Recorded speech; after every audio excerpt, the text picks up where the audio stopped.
Hey folks, Joe Valley here. Welcome to another episode of the Quiet Light Podcast. Today's guest is a very special one. He's actually the original guest. He's the OG. I guess that is OG, right? Original guest. And I was reminiscing about when it was. Fall of 2017 or 18. I can't even remember. It's an indication of too much going on in my life. I bet you can't remember either, can you, Chris? Not off the top of my head. All right. So he's got too much going on too. Good problems to have, folks. It's Chris Yates from Centurica. Centurica is a due diligence firm that helps buyers not make epic mistakes and also helps buyers find the right business. And we're going to talk about both of their services there. But more importantly, Chris is just going to educate you on what you can do on your own if you're buying a business and are going to go that due diligence route on your own, or if you're buying a business if you're on the hunt for buying a business, and what MarketWatch can do. Chris, welcome again to the Quiet Light Podcast. Yeah, Joe, thanks for having me back on. I appreciate it. I think your services are probably one of the top 2 or 3 services that I refer people out to. It's usually, an e-commerce bookkeeper, a contract attorney, and Centurica. For buyers doing due diligence. And we've always been an advocate of strong due diligence on the back end, even though we're on the sell side. So I think what you're doing over there is fantastic. But I'm sure I didn't get the intro exactly right. Can you give an overview of what you guys do over there at Centurica and MarketWatch more specifically? Yeah, sure. So Centurica is a due diligence firm, as you mentioned. And what that means, the way that I've kind of been describing it a little bit lately is, if you think of a Venn diagram, with one circle being, the accountant, right, who goes in and checks all the numbers and makes sure that they're good to go. And then on the other side of the Venn diagram, you have this like a marketing agency who you might hire to look at how well is this business performing? What are risks to the traffic or the sales channels and things like that? We sort of fill both of those Venn diagrams, and we're really good at the middle of those two. We also layer on sort of what I think of as a third circle, which is the owner's mindset. So both myself and my business partner, Brian, have many, many years of experience with e-commerce businesses, with acquisitions ourselves through our own portfolios and investments that we do. So we're always looking at every deal like, hey, what would I want to know? What risk would I want to know about this deal if it was me buying it? And so that's kind of the mindset we go in with all of these. But in short, we verify the income, the expenses, and we look for any issues with that, poor performing KPIs, poor performing trends. And then we look at the traffic and the sales and channels to see if there's any performance issues, policy violations, anything like that. Basically, we're real heavy at making sure that you go in with your eyes open on the deal that you're considering acquiring. Let's talk about one of my epic failures for a moment. I sold my business through Quiet Light back in the fall of 2010. It was a brilliant site, lots of really great white hat organic traffic. And then I turned around and bought one in the spring of 2012. And I think it had maybe 6 keywords on page 1 and then nothing else. And I had it for 42 days, and then the Penguin update hit and it got crushed and everything fell off page 1. I lost about $280,000 in the period of 6 months. If we were having a beer sitting across the table and I was not hiring you for your services, what would you tell me to do other than smack me upside the head? What would you tell me to do and to look at? In this particular case, Chris, it was a content site. Are there any things that anybody that's buying a content site must look at to make, an educated decision? Yeah. So content sites are a really interesting one to start with. So I'm kind of glad you started there.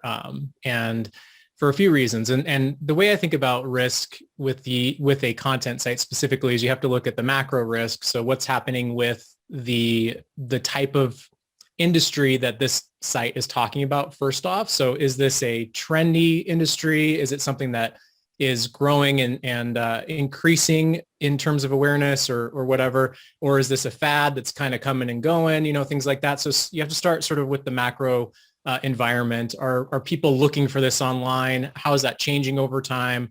Is this something that will be here today and won't be here in 5 years or something like that? And then we look at the business model risk. So content sites in general, if you look at them and generally for buyers, I would say make sure that you're really comfortable with whatever the business model risk is before you start even thinking about what are the risks of this specific business. And so by business model risk, I mean with a content site, the nature of these things is that you typically can't pay for traffic to content sites because you make your money through advertising, and there are ways to do arbitrage with paid traffic and things like that, but that's very, very advanced and not always very sustainable. But most of these sites, they're generally driven by some sort of free traffic. And we all know the biggest sources of free traffic are going to be Google SEO, maybe some social media like Pinterest or Facebook or something like that. So due to the nature of this business model, you have to go get free traffic. And the other nature of this business model is that typically what you're doing with that traffic when it comes to your website is you're sending them right off of your website to go somewhere else. And that's either through display advertising or through affiliates, right? So the whole business model is built around getting free traffic and then sending them off your website.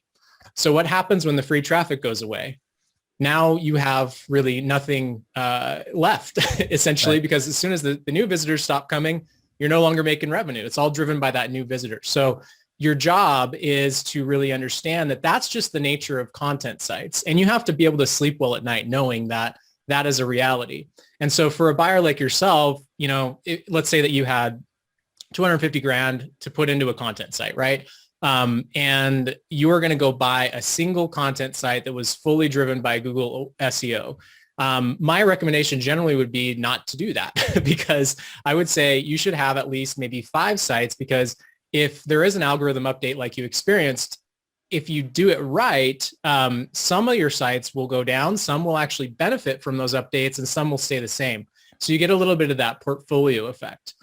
Now we can get into the specifics after the business model piece, but I want to see you, Joe, if you have any follow-ups on that. Yeah, well, how do you get to 5 without buying one first, right? You can't get a portfolio of 5 without making that first purchase. How do you get there? So what I think the point I'm trying to make here is that you have to understand that one site is not it's like having a one-legged stool, right? Okay. And so you have to start somewhere. Agreed. You can start by if you had 250 grand, you could split that up across 4 or 5 deals and do it over, say 6 to 12 months. So you're going to have that period of time when you are on a one-legged stool as a result of that. Now, could you go find a portfolio of sites that maybe have a few in it that are a little bit diversified? That does exist. It does come up on the market every once in a while. But the more specific you get about your criteria, the longer it's going to take for you to find a deal. So it is a bit of a trade-off from that perspective. But yeah, you got to start somewhere. And that's where we get into the very specific due diligence that you can do on that first deal that you do, and layering on somebody who really knows SEO, who knows these types of sites well, as either an advisor or a partner in the deal with you, so that you go in with, again, with your eyes open. Yeah, what we're talking about really is channel risk when it comes to having 5 content sites versus 1. So when we talk about channel risk on the podcast, audience listeners, we're not just talking about Amazon or eBay or your Shopify store. We're talking about maybe one SaaS customer that's generating, 500 subscribers a month, corporation with all their employees, or in this case, one content site. So diversifying channel risk would be going from 1 to 5, from 1 to 10, so on and so forth. It's, the lower the risk, the higher the value of the business is generally how it works. You mentioned algo updates or algorithm updates. I guess I did because I mentioned the Penguin update. It feels like Google is smart enough now and has been around long enough that it's much, much harder to cheat. Are there still substantial algorithm updates like the Penguin and Panda updates back in the day that were really crushing people that cheated? Or is it just simply harder to rank, or neither? Yeah, there was a recent one actually. So the short answer is yes, they still get rolled out regularly. And again, I think it's just the nature of the beast. I think over a long enough time frame, those who are just focusing as Google would want them to do on really good content and good user experience and things like that will ultimately win out over time. But that there is a huge incentive for people who can game the system to be able to make that short-term money, flip those sites to somebody who's unsuspecting, and they buy them, and then they sort of suffer the results of the future updates and things like that. So that is kind of, I think, just the nature of the beast of these types of sites is that there is a whole really savvy group of people who know how to, kind of manipulate things. But I mean, just as an example, there was a relatively recent Google algorithm update that crushed a bunch of review sites that kind of did like the best of X, the best the best mops for 2021 or something like that, right? Those types of sites where it was just kind of an aggregation of a bunch of lists of the best products, those sites got crushed basically. And you'll see those types of sites popping up especially on some of the marketplaces and sell side representatives who focus more on content sites. You'll see a lot of those types of sites popping up. And those are some of the ones that really, really got crushed recently. So it still happens. And I think there's one, I'm not sure where it's at right now, but the latest one is relating to site speed and user experience. We're expecting, something pretty substantial coming out there. So yeah, this stuff's it's a constantly evolving space, and you have to, like, in my opinion is you have to understand this is the business model, and like you have to learn to love that. You have to learn to, kind of take your own spin on this and either like realize that, hey, I'm always going to be gaming the system, or hey, eventually I'm going to win out over time, or somewhere in the middle, right? Like everybody kind of finds the way that they're willing to sleep at night with these type of content sites that are risky. Yeah, and it's the niche. There's no utopian niche, right? It's not. Content sites are so easy to operate and run, or FBA businesses, or straight up e-commerce businesses, or SaaS businesses. They all have their own challenges, and you have to become an expert in that particular niche. You just have to, pick your poison and then really become that expert to make sure that you're offsetting, the risk of your investment and making sure that you're protecting it and growing it as much as possible. So it's not like I'll only buy content sites because they're so much easier and the overhead is so much lower. The competition is just as hard, and it's algorithm updates when you're selling physical products, especially when it comes to Amazon FBA businesses, which these days, Chris, is all the rage. Are you getting swamped with, due diligence requests for, some of these aggregators and larger companies buying FBA businesses? Yeah, we are. We work with probably, I'd say, either currently work or have helped establish at least half of the aggregators who've raised, let's say, 9 figures plus in funding, or substantial amounts of money. So yeah, this is very much in demand over the last year. Are you doing the due diligence for them, or training up their people to do it themselves? Because I would think that they'd be wanting to do it themselves over the long run. Somewhat both, but more of our focus is actually on just doing the work, augmenting their team. There's value to having a third party who doesn't have skin in the game or isn't getting incentivized for a deal to complete, and to help their investors or lenders, sort of feel like, hey, there is a neutral third party who's looking at this and letting us know what the risks are. I can see the logic in that for sure. So with content sites, the risk is, just buying one. And of course, you got to get to that point and own one. With FBA businesses, what do you see from, your view of the world of, of the risks associated with that? And the obvious ones that we always talk about, by the way, are single SKU businesses and businesses that are young and things of that nature. But what are you seeing that comes up that somebody that's not going to use your services should focus on?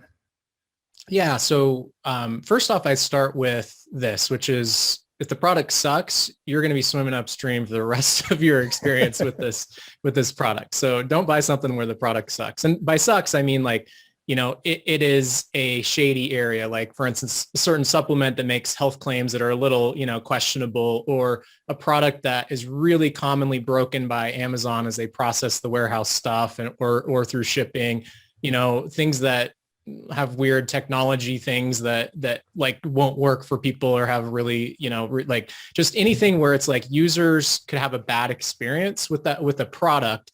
You're starting from swimming upstream right off the bat there. So that's one thing I would say to start with, is just that product. And where you can get some indications of that is actually by, if you can get access to their Amazon account, you can download all their, kind of review history. You can look at their reviews online.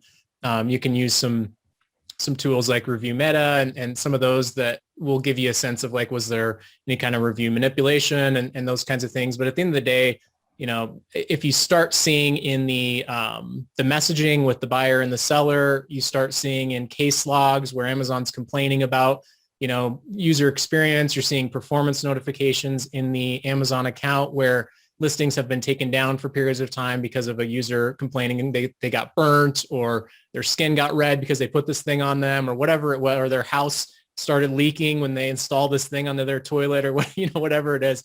That kind of stuff is just going to indicate that this is going to be just a swimming upstream kind of scenario, and you're going to be dealing with listings getting taken down and thus revenue going along with it.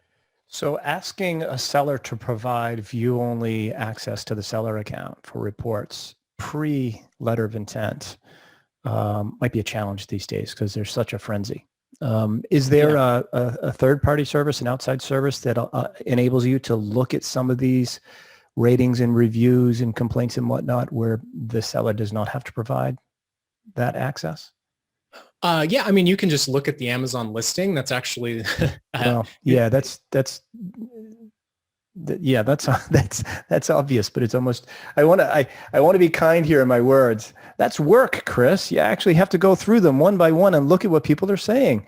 Yeah. That's me being a wise ass, folks. Sorry about that. I guess that's the most obvious one, but there's no third-party app that will give you a complete rundown, not just of the reviews. I'm talking about any suspensions and warnings and things of that nature. Or is that just simply all inside the seller account? Yeah, I mean, there are tools you can look at that give you some history on the Amazon account. Things like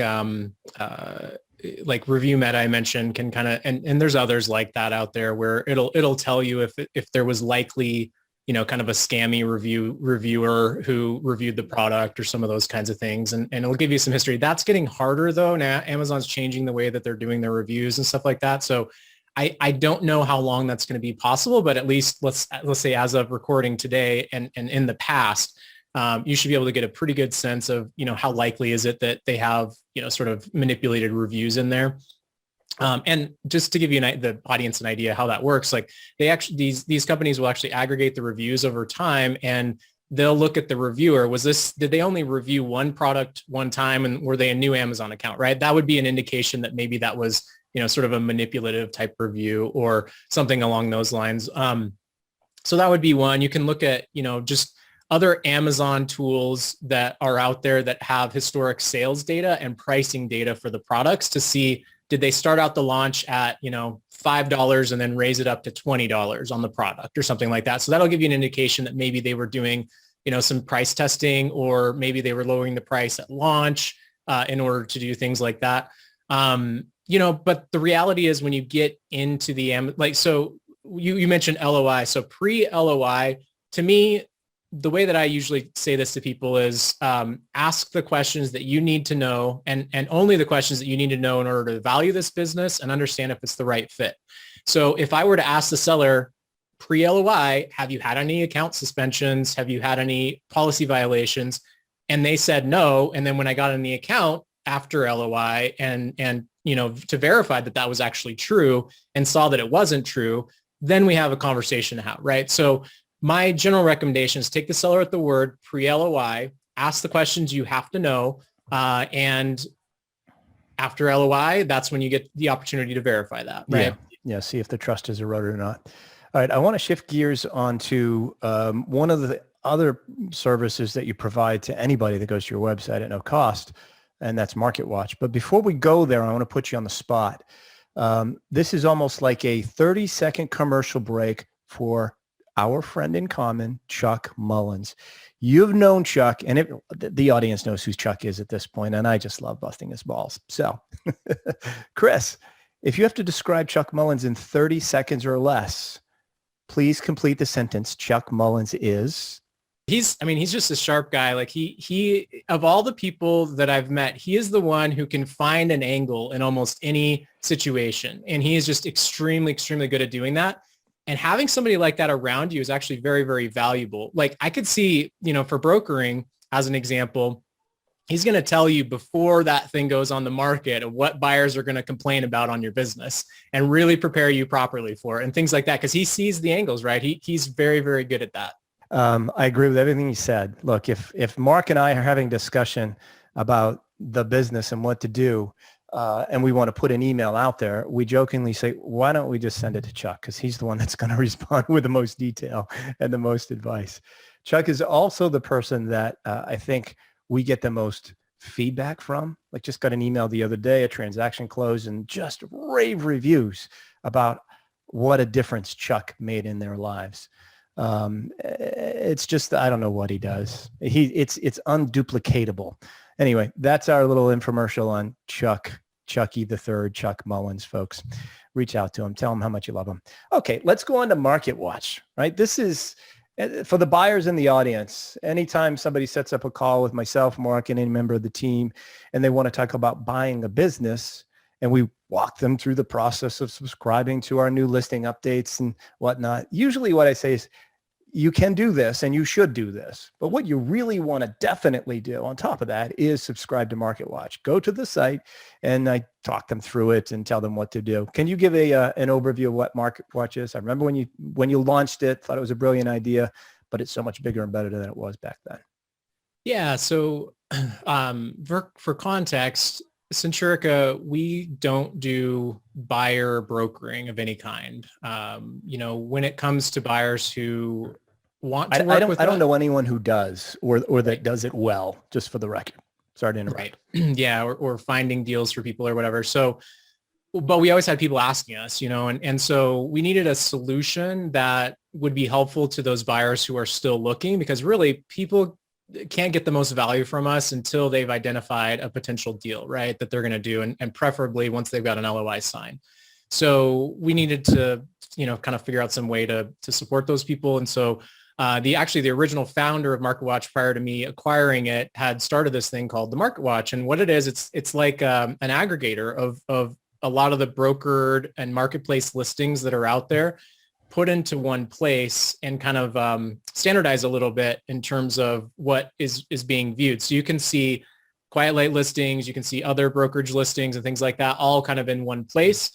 You can set up email alerts. If you're looking for just Amazon FBA, you can filter just those and get emails just for Amazon FBA, et cetera. So the simplest way I could think about it for those who aren't as savvy with the industry would be, it's like realtor.com when you're looking for, properties, right? You go there and you see all the properties. So we're kind of trying to do that for online business listings. Yeah. Somebody referred to it as MLS for online listings. Yes, exactly right. And not everybody knows what MLS is, so I just use realtor.com. Yeah, but yes, everybody knows that is the or Zillow, multiple listing service.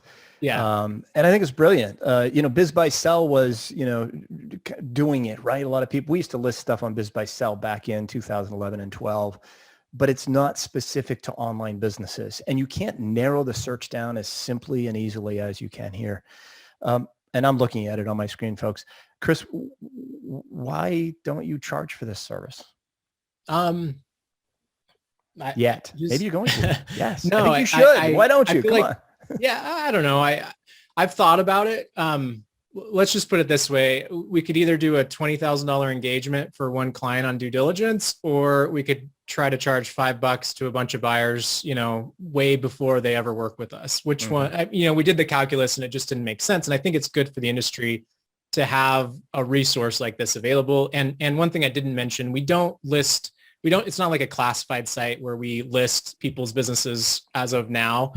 We've thought about that, but at the end of the day, we just wanted to create an easier way, because we still recommend people go sign up with the email lists of every brokerage and meet the brokers. Like, personal relationships can go a long way. Yeah. There's a lot of value in just sort of going to each individual place. But if you want to get just a quick feel, what's going on with FBA or businesses that are over $1 million, what are the asking prices currently? You can look on our site and just kind of get a really good feel. And then, you can get a kind of a roll up of all of these instead of having to go, contact 10 different brokers to get all the listings in your email and that kind of thing. So yeah, so I hope that makes sense. I don't know if I really answered your question directly, but just financially it didn't make sense. But, we spend a couple $1,000s a month just maintaining it. And to us, I feel like to some degree, it does keep us top of mind. So there is some benefits, a little bit of selfishness there, if you will. It keeps us top of mind for when somebody does get a deal. Well, I think it's brilliant. I really do. I think you're serving a lot of buyers in a way that just makes their life a whole lot easier. How many different brokerage firms do you pull in data from? Actually, you can look on the website by going to I can go to brokers. there's a section on there that says exclude brokers, and you can actually just get a list of all the brokers that we currently are aggregating. I will say that we aggregate ones that we felt had a decent signal to noise ratio. And what I mean by that is we don't often see them having obvious scams as a good proportion of their listings, or really unreasonable buyer experiences and things like that. So there are other brokerages out there and other marketplaces out there that we don't aggregate. Typically that's because either we don't have a relationship with them or we've chosen not to aggregate them for a specific reason. So you will see a few brokers that are not on here, but I'm guessing there's probably a dozen or two that we have aggregated right now. There's probably more out there that you don't know of than those that you don't want to work with. Right. Have you ever had to remove anybody from your broker list? I have. Yeah. I'm not going to ask you who. Who was it, Chris? No. You look like, has anyone ever told you look like Tom Brady? I've got a little bit of Tom Brady. There's a couple doppelgangers I have out there that are, sort of celebrities.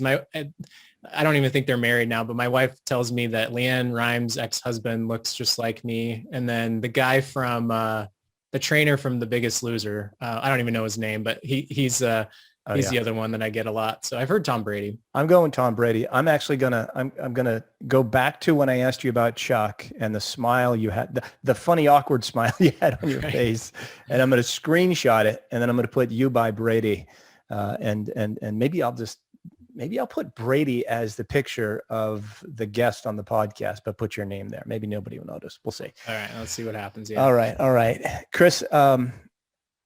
I want to wrap up with just saying that, I've been at this for a decade now, and I've grown up in the industry back in, 11 and 12. I was just looking at the numbers. The average transaction size was, for us at Quiet Light was in the $100,000, $200,000 range. And now it's in the, God, we have 34 listings under letter of intent right now with an average transaction value of about $4 million. Our overall for the year will be lower than that, probably in the 2 to 2.5. But it's just crazy how this industry has grown up.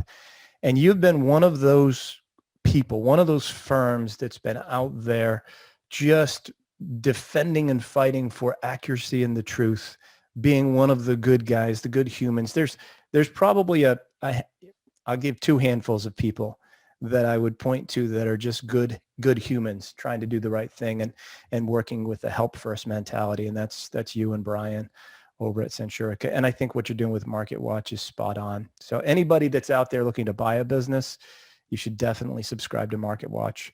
And when you buy one, hire Centurica, but plan on some delays because things are crazy busy right now. Just like Quiet Light, we have, didn't tell you this, Chris. You asked how business was. I think we've had an average of 4.5 offers on every listing so far year to date. And that means that you guys are incredibly busy as well. So I'm sure there's a backlog there of being able to work with clients. Yes? Yeah, to some degree, we kind of take it, I guess, week by week to some degree. And where our company is moving right now is we're working with more repeat buyers because it allows us to better plan and service them really, really well.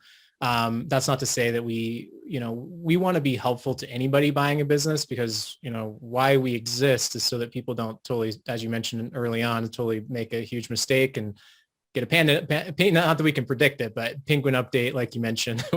I hate seeing that in our industry. I want people who are especially first-time buyers to have a great experience. And even if it means I hop on the phone with them for 15 to 30 minutes just to kind of give them my experience for the type of deal that they're looking at, sometimes that can be enough to get them set up to do their own due diligence or to potentially work with us. So, I don't want to tell people that, we aren't taking on clients, but we are prioritizing our existing clients who are coming back to us regularly. Excellent. Well, we'll put Centurica and the MarketWatch in the show links. I'm also going to go ahead and link folks a podcast that Chuck did on due diligence and a whole list of due diligence tools that he uses in the event you want to go out and do this on your own. Chris, you've been fantastic. Again, you and Brian are a couple of the good guys in the industry. The other one is Chuck, of course. Is there anything you'd like to say about our friend Chuck one last time before we close out the podcast for the day? Well, we didn't talk about it, but I also run an industry conference, and Chuck came to the conference in 2012, the first event we ever did. So he's actually, you mentioned OG. Chuck is OG in this industry. He's a wealth of knowledge, and he is one of those people you mentioned who are kind of always leading with value. Like he used to go speak about buying websites for years and never got anything out of it. And, it's sort of evolved into where he's at now with Quiet Light and his experience with other acquisitions and doing deals and things like that. So I just would actually encourage people, if you get an opportunity to sit down and have a meal with Chuck or hop on the phone with them, to do it. I don't want to make him more busy. That's why I'm almost hesitant to do it, because I know he's like slammed right now, and is he one of your top brokers right now? Oh, hell yeah. He's slammed in a good, happy way though. Yeah. So I think Chuck's great. So I leave the busting of balls to Jason, who's my MC for my conference. Those two are always busting each other's balls at the event. So I'll leave that to Jason. But I love Chuck. I've been to your events, and that is actually what happens. One has a microphone and the other doesn't. Jason does and Chuck doesn't, but Chuck gets him in just as much. That's right. All right, Chris, thanks for coming back on. Appreciate it. We will talk to you soon. Thanks, Joe. Folks, that's a wrap for this episode of the Quiet Light Podcast. Please do subscribe on Spotify, iTunes, wherever it is that you listen to your podcast. It helps us reach a larger audience and helps us rank better. It's not necessarily downloads anymore. It's subscribers. So please subscribe. And if you have not picked up a copy of the Exitpreneurs Playbook, whether you're a buyer or a seller of online businesses, pick it up. It's going to help you reverse engineer a path to a great exit or a great purchase by getting your own ignorance discount if you're buying directly from a seller. Thanks again. We'll see you next week.